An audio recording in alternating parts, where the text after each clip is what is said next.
Monsieur Sonetti, enchanté de faire votre connaissance. Je vais vous faire visiter donc cet appartement qui se trouve dans l'immeuble du fond.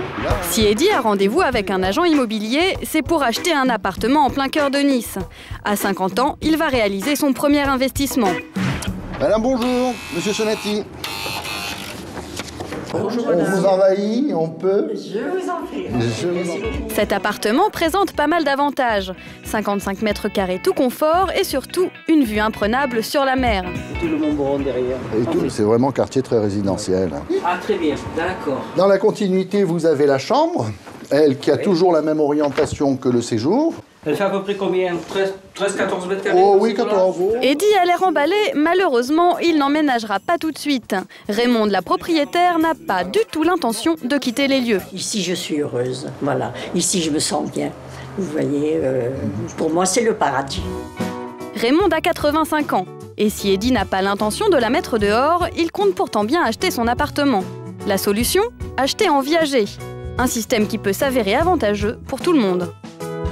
Si je ne l'achetais pas en viager, c'est un bien qui me coûterait, avec les frais de notaire, etc., aux environs de 450 000 euros. Grâce au viager, Eddy ne paiera que 150 000 euros à la signature. En échange de la ristourne, il versera à Raymonde une rente mensuelle de 1 500 euros jusqu'à la fin de ses jours. Moi, je raisonne sur une dizaine d'années minimum, 10-12 ans, voilà. Alors maintenant, si je tombe sur Madame Jeanne Calment, bon, eh bien, tant pis pour moi. C'est la règle du jeu. C'est la règle du viager. C'est la règle du viager. Mais même si Eddy paye pendant 15 ans, ça reste très rentable. Si on fait le calcul, 150 000 euros d'apport initial, plus 180 000 euros qui correspondent au versement mensuel sur 15 ans, ça nous fait un total de 330 000 euros contre 450 000 euros environ s'il l'achetait de façon classique. Résultat des courses, au moins 90 000 euros d'économie pour Eddy. Et pour Raymonde, qui n'a pas d'enfant, c'est aussi un bon plan. J'ai une petite retraite de 450 euros. Alors donc, avec les 1 500 euros du viager, eh bien, j'aurai, comme ça, ce sera confortable. Pour moi, c'est très bien. Plus le vendeur est âgé, plus les mensualités sont élevées. Et Raymonde a bien l'intention de profiter de ce bonus. Grâce au viager, elle va pouvoir mener la grande vie. J'aime beaucoup les voyages et puis surtout beaucoup profiter. J'aime les bons restaurants, j'aime la bonne chair, j'aime tout ça, quoi. Des seniors en pleine forme qui veulent profiter de la vie comme Raymonde, il y en a de plus en plus. Les retraites qui baissent, les cours de l'immobilier qui flambent, le viager attire les particuliers en quête de bonnes affaires. En 5 ans, le nombre de ventes en viager a grimpé de 50%. Et d'après notre agent immobilier, ce n'est pas prêt de s'arrêter. Le succès du viager vient du manque d'augmentation des retraites pour les personnes âgées et du manque de placement pour les acquéreurs. Voilà, donc ça c'est le grand succès du viager aujourd'hui qui, à mon avis, sans vouloir prêcher pour ma paroisse, à mon avis va se développer énormément au fil des années futures. A priori, le viager ressemble à l'opération rêvée, mais méfiez-vous. La bonne affaire peut parfois virer au calvaire. Bien qu'il se détériore, emplacements qui perdent de la valeur. Pour éviter les mauvaises surprises, quelques précautions s'imposent. Michel Artaz est directeur du Centre européen du viager. Voici ses conseils.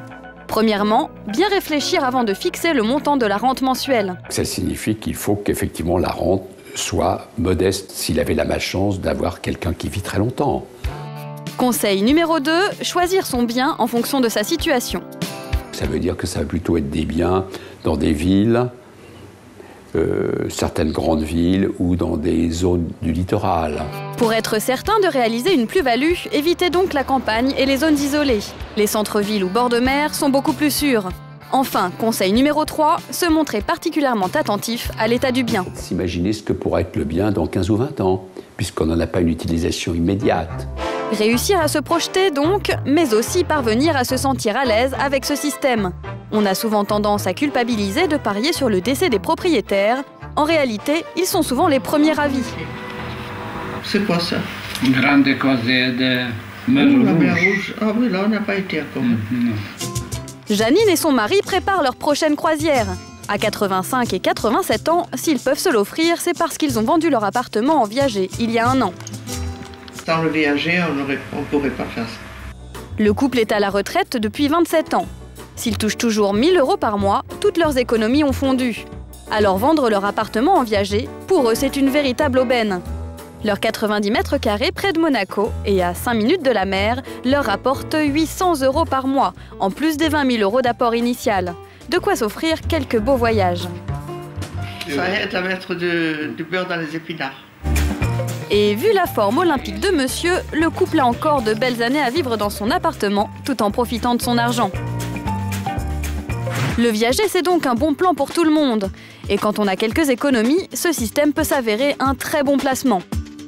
Et ça, Patrick l'a bien compris. Ce cultivateur de mimosa sur la Côte d'Azur a investi toutes ses économies dans 2 appartements, achetés bien sûr en viager.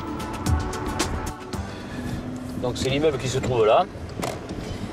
Et donc c'est donc au dernier étage. Donc c'est un appartement qui fait 50 mètres carrés environ, un F2. Il y a une belle terrasse fermée avec des baies vitrées. Et à quelques kilomètres de là, Patrick s'arrête à nouveau. Il est fier de nous montrer son 2e appartement. Voilà, donc c'est l'appartement qui est au 2e étage. C'est aussi un 2 pièces. Si j'avais acheté un appartement normal au prix du marché normal, je paierais actuellement environ 800 € de crédit par mois et j'en aurais qu'un. Là, avec 800 €, j'en ai 2. Et l'apport était minime, donc je pense que c'est plus intéressant. 20 000 € d'apport pour chaque appartement. En payant 800 € par mois sur 15 ans, Patrick réalisera au moins 250 000 € de plus-value. Difficile de faire mieux. Et de bonnes affaires comme celle-ci, il y en a des milliers à faire chaque année. Il ne vous reste plus qu'à trouver le bien idéal et souvenez-vous avant d'acheter, essayez de vous projeter et surtout, ne soyez pas trop pressés.